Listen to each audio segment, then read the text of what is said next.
Good morning. We are extremely pleased that you're here. It is good to come together for the purpose of co-creating. Do you agree? Co-creation at its best. You're knowing what you're wanting, sort of. You like desire? We like it when you identify your desire and you're consciously aware of what it is. So the trick, it's not a trick, it's a skill. The skill is to have desire that you're not trampling with doubt.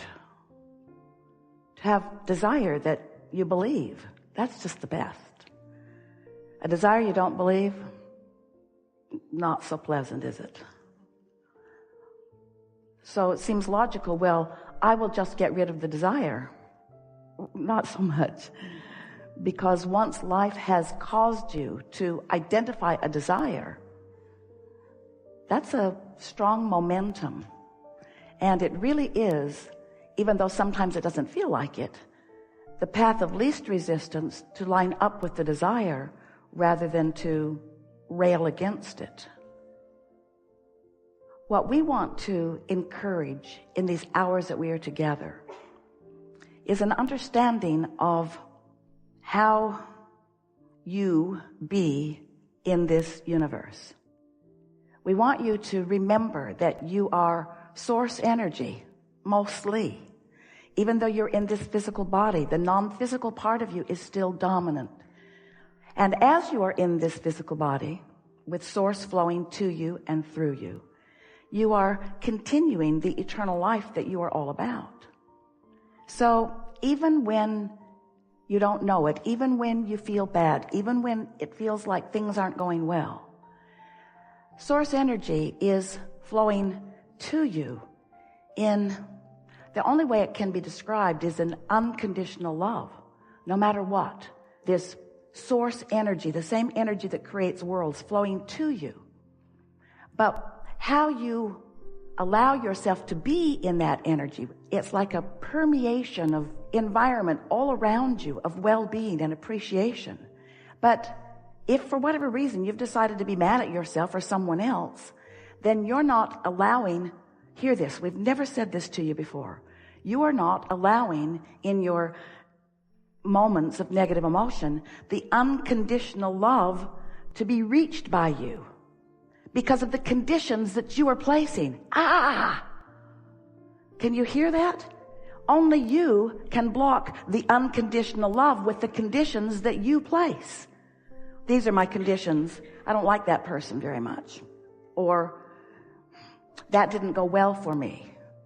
Or I lived something that was unpleasant. Or somebody in politics is doing something that I deem inappropriate. So as you place conditions on your love, all that happens is you prevent yourself from receiving the always flowing, ever surrounding, always, if you will allow it, penetrating love, clarity, abundance of well-being that is flowing to you at all times.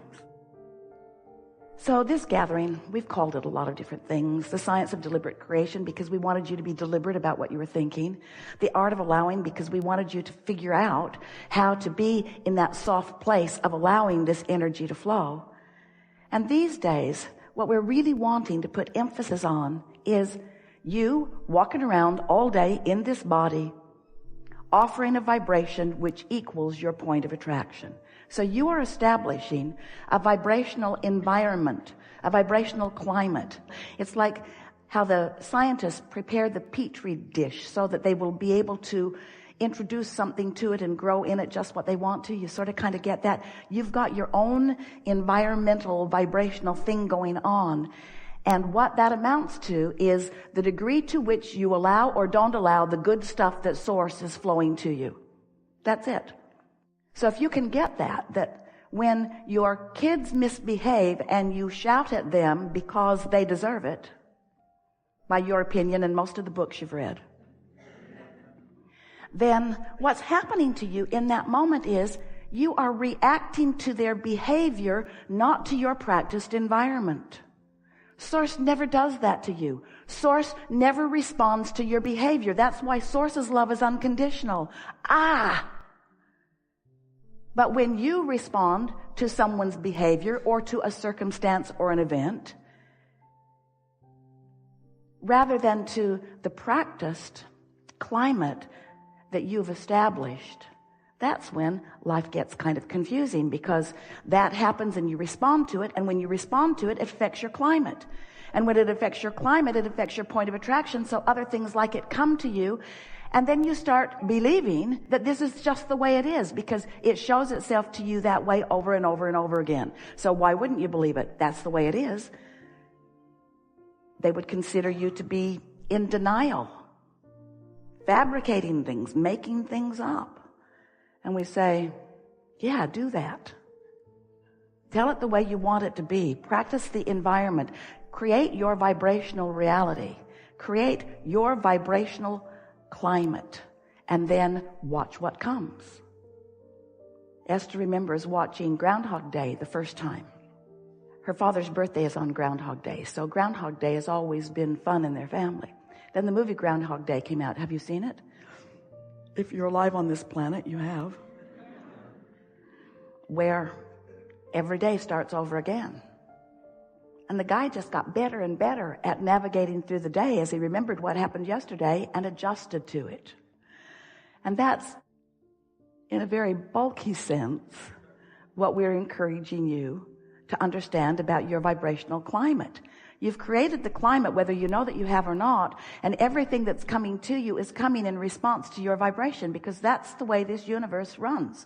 Law of attraction says that which is likened to itself is drawn, and there's no law other than that law that is affecting your experience. You get what you are thinking about, whether you want it or not. That's just the way it is.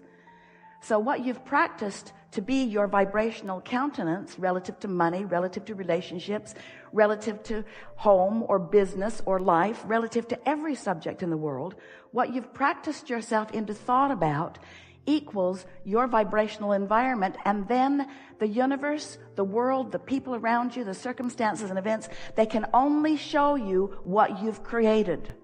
So everything that comes to you isn't about what anybody else is doing. It's about what you've got going on vibrationally. And of course, we acknowledge what you've got going on vibrationally is a lot about what you're observing out there, because you're often letting what you're observing out there affect what you're doing here.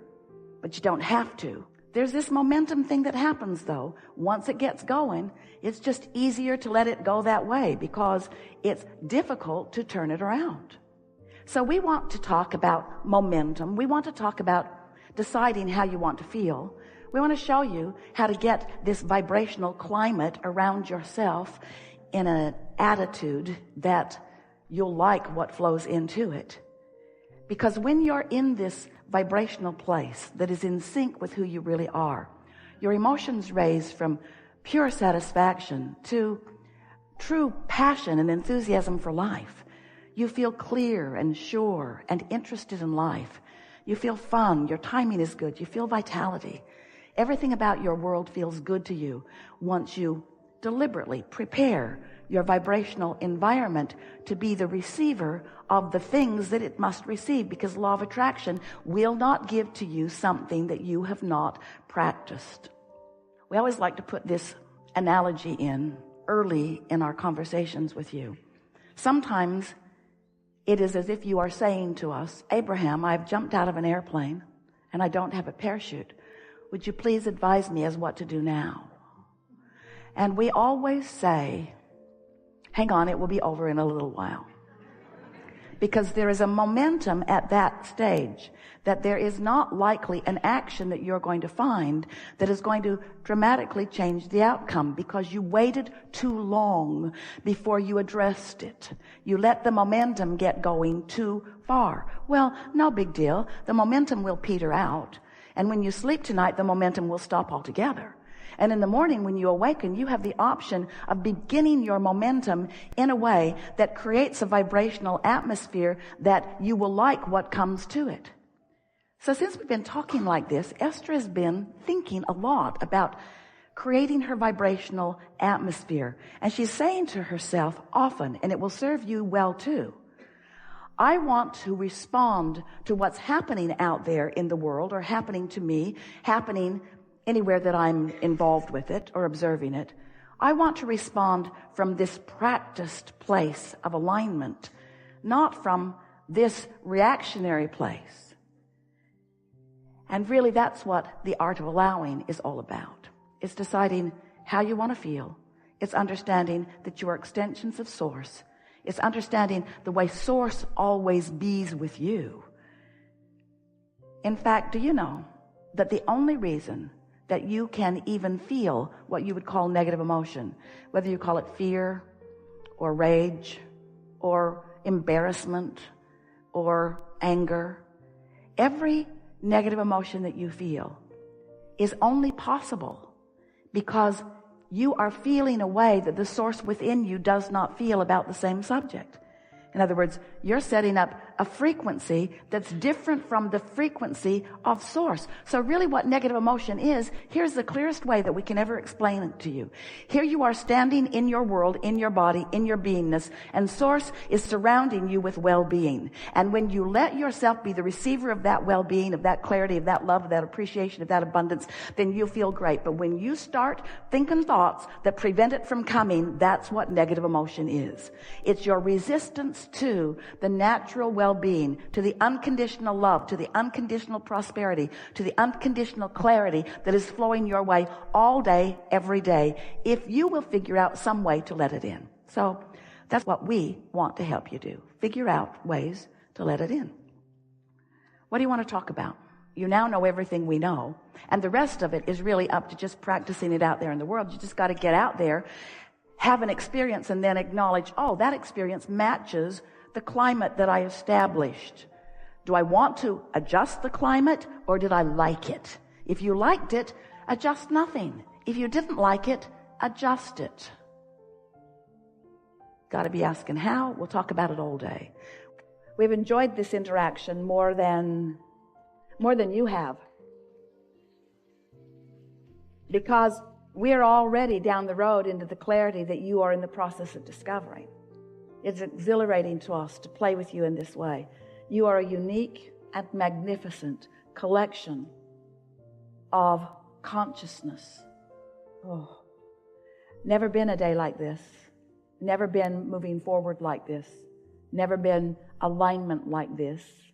Those of you here in the room and all around the world, you are on the leading edge of creation. Most important, you have discovered today what alignment feels like unconditionally. That is the key, isn't it? Don't let the conditions that have been created by past momentum be the perpetuating factor in the momentum that's coming. You get to make new decisions in every day. You get to decide who you are now. You get to control the course of your experience, but before you can control the course of your experience, you have to gain mastery over the vibration between your desires and your beliefs. And today, over and over and over again, you found the peace in that, haven't you? So chill out, be easier, get more general, soothe yourself more and others. And if you've got somebody in your life that's hard to soothe, leave them alone. Do not sacrifice your well-being by trying to soothe the unsoothable. Because eventually, if you don't try to soothe the unsoothable, if you soothe yourself, eventually you'll be so soothed, no one will be unsoothable for you. No one will cause wobble in your vibration when your vibration is really secure. But until it is, don't let their wobble make you wobble. There is great love here for you. And as always, we remain happily, eternally, stubbornly in your vortex.